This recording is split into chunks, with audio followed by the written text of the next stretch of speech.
Canon was quite ready with his argument in reference to this nice distinction. Neville struck in. "Help me to clear myself with Mr. Crisparkle, Helena. Help me to convince him that I cannot be the first to make concessions without mockery and falsehood.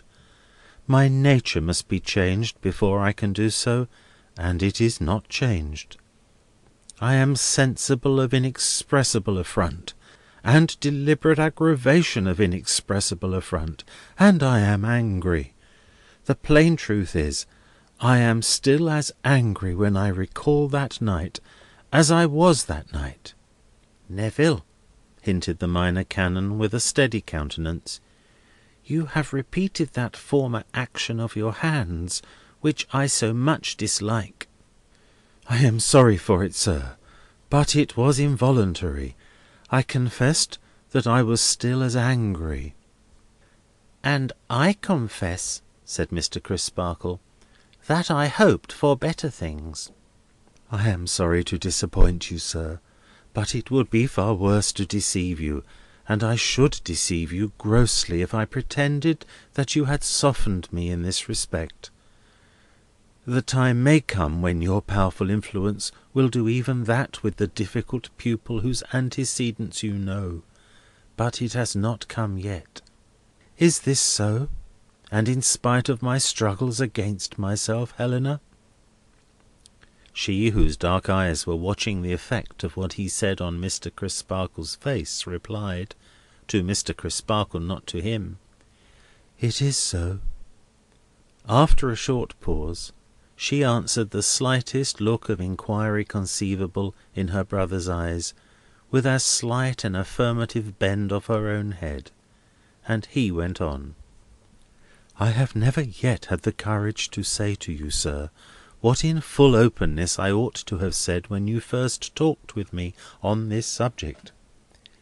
It is not easy to say, and I have been withheld by a fear of its seeming ridiculous, which is very strong upon me down to this last moment, and might, but for my sister, prevent my being quite open with you even now. I admire Miss Bud, sir, so very much, that I cannot bear her being treated with conceit or indifference, and even if I did not feel that I had an injury against young Drood on my own account, I should feel that I had an injury against him on hers." Mr. Crisparkle, in utter amazement, looked at Helena for corroboration, and met in her expressive face full corroboration, and a plea for advice. "The young lady of whom you speak is, as you know, Mr. Neville, shortly to be married," said Mr. Crisparkle gravely. "Therefore your admiration, if it be of that special nature which you seem to indicate, is outrageously misplaced. Moreover, it is monstrous that you should take upon yourself to be the young lady's champion against her chosen husband. Besides, you have seen them only once. The young lady has become your sister's friend, and I wonder that your sister, even on her behalf, has not checked you in this irrational and culpable fancy." "She has tried, sir, but uselessly. Husband or no husband, that fellow is incapable of the feeling with which I am inspired towards the beautiful young creature whom he treats like a doll.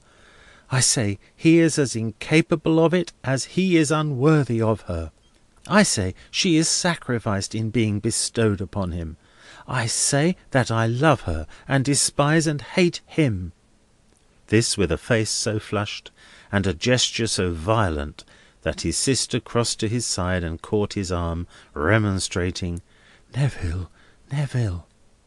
Thus recalled to himself, he quickly became sensible of having lost the guard he had set upon his passionate tendency, and covered his face with his hand, as one repentant and wretched. Mr. Crisparkle, watching him attentively, and at the same time meditating how to proceed, walked on for some paces in silence. Then he spoke. "Mr. Neville, Mr. Neville, I am sorely grieved to see in you more traces of a character as sullen, angry, and wild as the night now closing in. They are of too serious an aspect to leave me the resource of treating the infatuation you have disclosed as undeserving serious consideration. I give it very serious consideration, and I speak to you accordingly. The feud between you and young Drood must not go on. I cannot permit it to go on any longer, knowing what I now know from you, and you living under my roof.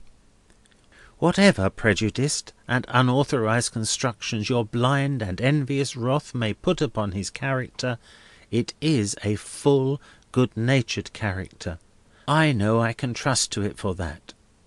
Now pray observe what I am about to say.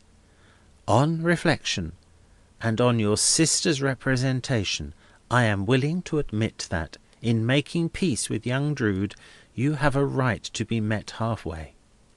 I will engage that you shall be, and even that young Drood shall make the first advance. This condition fulfilled, you will pledge me the honour of a Christian gentleman that the quarrel is for ever at an end on your side. What may be in your heart when you give him your hand can only be known to the Searcher of all hearts, but it will never go well with you if there be any treachery there. So far as to that. Next, as to what I must again speak of as your infatuation. I understand it to have been confided to me, and to be known to no other person save your sister and yourself. Do I understand aright? Helena answered in a low tone, "It is only known to us three who are here together." "It is not known at all to the young lady, your friend?" "On my soul, no." "I require, then, to give me your similar and solemn pledge, Mr. Neville, that it shall remain the secret it is, and that you will take no other action whatsoever upon it than endeavouring, and that most earnestly, to erase it from your mind. I will not tell you that it will soon pass. I will not tell you that it is the fancy of the moment. I will not tell you that such caprices have their rise and fall among the young and ardent every hour. I will leave you undisturbed in the belief that it has few parallels or none, that it will abide with you for a long time, and that it will be very difficult to conquer. So much the more weight I shall attach to the pledge I require from you, when it is unreservedly given." The young man twice or thrice essayed to speak, but failed. "Let me leave you with your sister, whom it is time you took home," said Mr. Crisparkle. "You will find me alone in my room by and by." "Pray do not leave us yet," Helena implored him. "Another minute." "I should not," said Neville, pressing his hand upon his face, "have needed so much as another minute, if you had been less patient with me, Mr. Crisparkle, less considerate of me, and less unpretendingly good and true.